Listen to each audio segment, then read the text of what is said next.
अंजुमलाला हल्ल्याप्रकरणी 3 आरोपी जेरबंद. पुसद येथील सार्वजनिक बांधकाम विभाग कार्यालय परिसरात झालेल्या फायरिंग प्रकरणातील 2 आरोपींना अवघ्या काही तासात अटक करण्यात स्थानिक गुन्हे शाखा यवतमाळ व वसंतनगर पोलिसांना यश आले.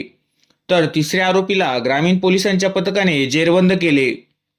दिनांक 23 जून रोजी सायंकाळी 4:30 वाजताच्या सुमारास पुसद येथील सार्वजनिक बांधकाम विभाग कार्यालय परिसरात पाळतीवर असलेल्या एका गटाकडून गावठी पिस्तुलातून गोळीबार करण्यात आल्याची घटना घडली.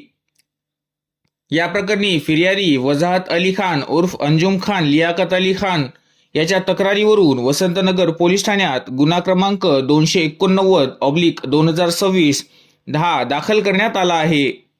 यात आरोपी अब्दुल वाजिद, अब्दुल रऊफ, अब्दुल राजिक, अब्दुल रऊफ, शेख फहीम, शेख करीम यांच्या विरुद्ध भारतीय न्यायसंहिता कलम 109(1), 118(2), 118(1), 3(5) तसेच शस्त्र अधिनियम 1959 चे कलम 3 व 27 अन्वये गुन्हा नोंद करण्यात आला आहे. घटनेचे गांभीर्य लक्षात घेऊन वरिष्ठ अधिकाऱ्यांच्या मार्गदर्शनाखाली स्थानिक गुन्हे शाखेचे विशेष पथक तात्काळ रवाना करण्यात आले होते.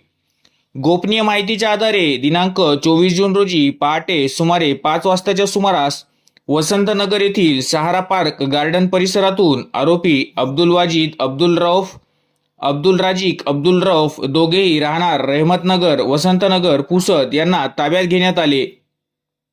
तसेच पुढील तपासासाठी दोन्ही आरोपींना वसंतनगर पोलिसांच्या स्वाधीन करण्यात आले. दरम्यान तिसरा आरोपी फहीमुद्दीन करीमुद्दीन राहणार रहमतनगर पुसद यास ग्रामीण पोलिसांनी अटक केली आहे.